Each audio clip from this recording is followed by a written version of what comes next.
Some years back, I decided that I wanted to switch to working as a professor. I have always believed that teaching is my life's profession, and at the time, I was already a high school teacher, but I wanted to get my master's degree, a doctorate, and become a college professor. I have always loved literature because of how it helps us see the world and understand humans from different perspectives, and at some point, my philosophical explanations and analysis of high school literature were starting to confuse my poor students. I decided then that it was time for an upgrade. Left to me, I never would have taught in a high school. I found high schoolers very annoying, whiny, and maybe as they should be, childish. I also knew just how mean students were to teachers in high school, and I didn't want to have that experience.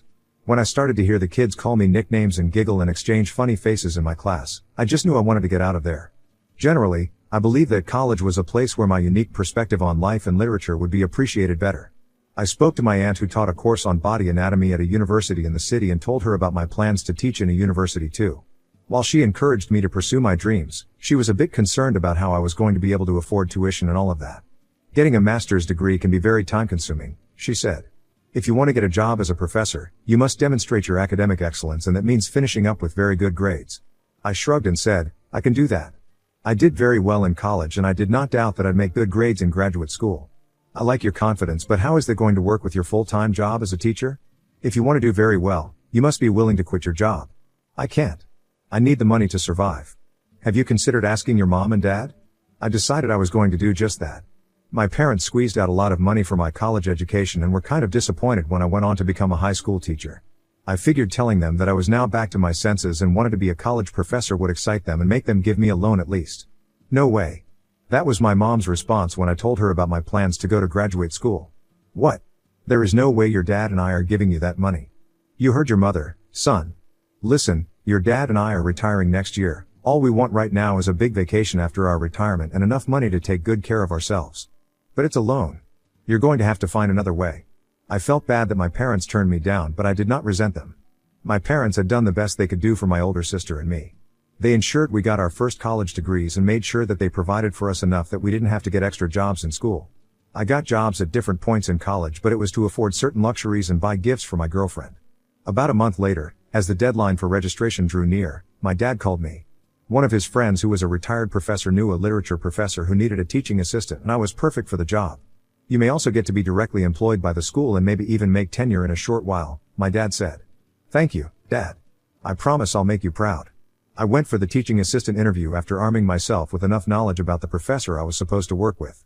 From what I heard and read about him, he was the kind of person who enjoyed hearing people's different perspectives. He was not a rigid teacher at all and didn't mind his students holding contrary opinions. He also didn't like when they echoed his opinions back to him. He encouraged everyone to form and hold on to their own solid opinions. I was glad when I learned all that about him. That was the kind of professor I wanted to be anyway, so it gladdened my heart to know that that kind of person could be my mentor. I went in for the interview and showed up as my most confident, authentic self. I got the job and was to resume work after 3 weeks. I needed the 3 weeks to inform my then employers at the high school that I was leaving. I resumed graduate school shortly after and resumed duties as the teaching assistant of one of my professors. Since we already had a relationship, I chose him as my preferred supervisor for my master's thesis. After I started working for him, I noticed how informal he was. He wasn't the kind of person to keep work relationships strictly formal. He would invite me for dinner with his family, his wife and stepdaughter. While I loved his stepdaughter, his wife was sort of standoffish and would speak to me in a condescending tone sometimes. I didn't bother about it though, because she spoke to her husband in that tone too, plus rumor had it that she wore the pants in their marriage since she made more money. Also, she kept calling me by a name that wasn't mine but sounded similar to mine. Whenever I corrected her, she'd shrug and just go on to say whatever she wanted to. My professor was nice to everyone, but something just felt off about his family, even about him. He was just extremely nice to everyone, and he went out of his way to do things for others. In my experience, people who do that have something to hide. I knew he wasn't nearly as nice and sweet as everyone thought he was when I submitted a proposed topic for my master's thesis. This is an unusual topic. It is certainly something I'd love to read. She permitted me to go on and write the abstract and introductory part for his approval. I went on to do research, read books, and spent so much time on topics that were related to the proposed topic. When I was finished with the abstract, I gave it to him for his review. A few weeks later, he informed me that he'd read my abstract and the introductory part but thought the topic was a bit too unconventional and might upset people. I was surprised because my professor was the kind of person who loved and enjoyed exploring aspects of literature that people hardly ever touched on, but since he was my supervisor and boss, I figured I'd just agree with him. So, I didn't push it. Instead, I went on to choose a different topic. I chose a different topic, but he rejected that too. You must be careful about the stuff you write on. People hate too much change, they hate to be called out like this. I didn't see how that topic was too far out of line, but I accepted his suggestion to change the topic and I did that anyway.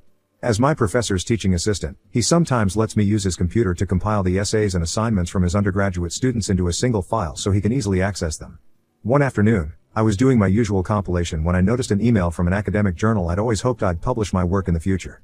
Usually, I'd never have checked the mail because it was my boss's private email, not an email from one of his students, but I noticed that the email heading carried the topic of the first topic I proposed to my professor. The topic was written in a bracket. I opened the email and it contained a message from the journal telling him that they had approved his essay for publication in their journal. In the thread of their emails, I saw that he'd sent them a message pitching the essay topic to them and even mentioning points that I had made when I tried to defend the first topic to him. He then sent another email with a document attached and the document contained the abstract and short introduction that I had written. I was shocked that he could and would do something like that.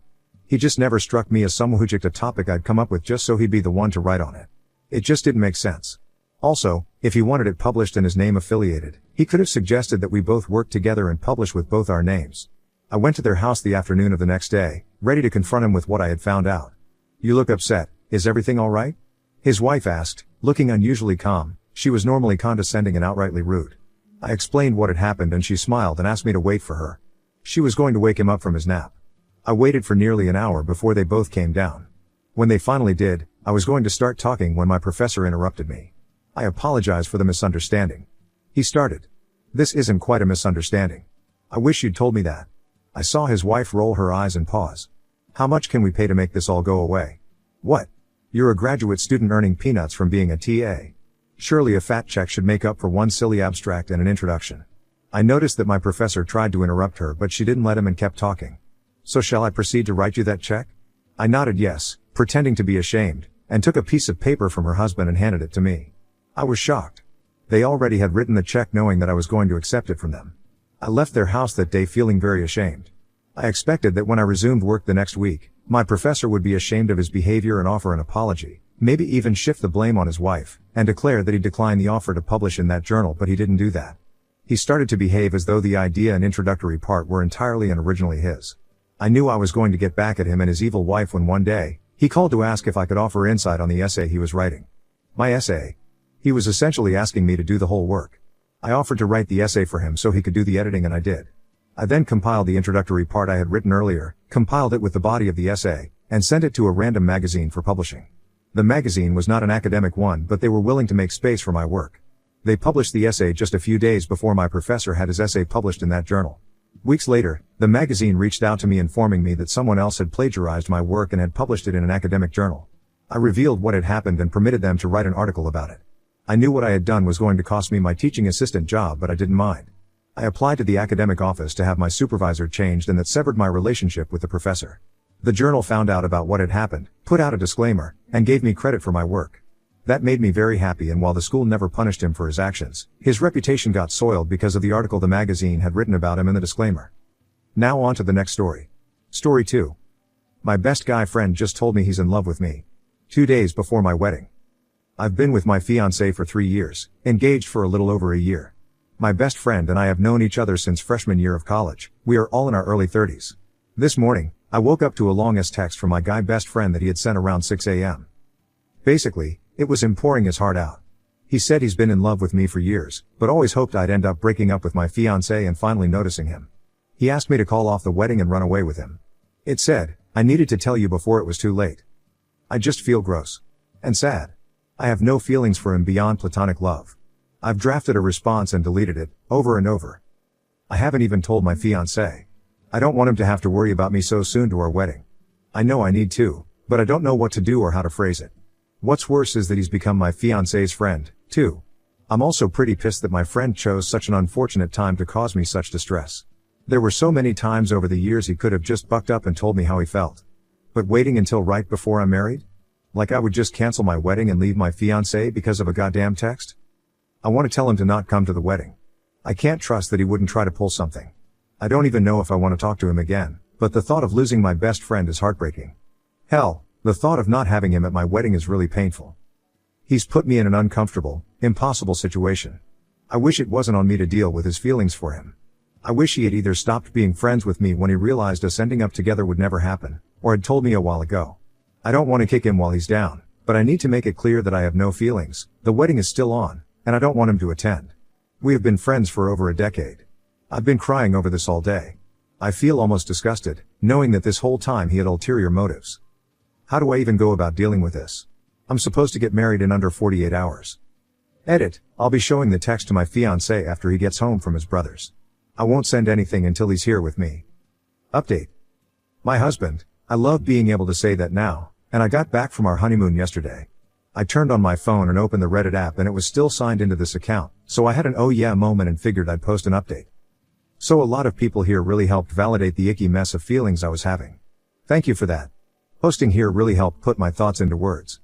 So that night my fiancé got home from his brother's. I let him sit down and then I showed him the text. He read it and I watched his eyes get bigger and expression angrier. Of course, I started apologizing like an idiot and he told me I didn't owe him an apology for anything. We talked and he told me he figured the guy had a crush, but kept it respectful. And really, he had. We were close, but beyond a side hug during greetings and goodbyes, there was no physicality. I even let him read out past messages just to see that there was no emotional affair or me leading him on. I never even vented about my fiancé when we would have arguments because I knew better than to do that. I'd talk to my mom, lol. So my fiancé asked me what I wanted to do. And I said that while it did sadden me, I didn't want him at our wedding. I was afraid that he would try some nonsense. We typed up a very brief message. It said, "Friend, I'm sorry that you mistook my friendship for something more. The wedding is going to happen, and it'd be best if you didn't attend." To be clear, I let fiancé read this message and he stands by my decision to uninvite you. We wanted to make it clear that it was me who wanted him to not come, not just my fiancé. Knowing him, he'd probably claim that fiancé forced me to uninvite him. He read the message and left it on read for a while. I honestly started getting pretty anxious over it and fiancé asked if I wanted to block him. Part of me wanted to, and part of me wanted to hear him out. And when he finally responded, the text was so long that I had to click on it to read it. It was horrible. He called me a liar for leading him on for over a decade, that he hoped my fiancé left me and that we were infertile. It was just horrible thing after horrible thing and I started crying. Fiancé took my phone into the other room while I sobbed. I think he called him, but I'm not sure. What I do know is after about an hour he came back in, handed me my phone back and told me that friend was now blocked on everything, would not be attending, and the best man and my maid of honor knew of the situation and would handle it for me. It was like a weight lifted off of my shoulders, honestly. After reading that message, I really wasn't so sad that friend wouldn't be attending anymore. And our wedding fucking rocked. We had the time of our lives, surrounded by people who loved us and we loved them. It still feels like a dream, to be honest. And if friend tried to show up, I never heard anything of it. I guess that's the update. It's not nearly as dramatic and crazy as what people hoped for, I feel like, but I'm happy.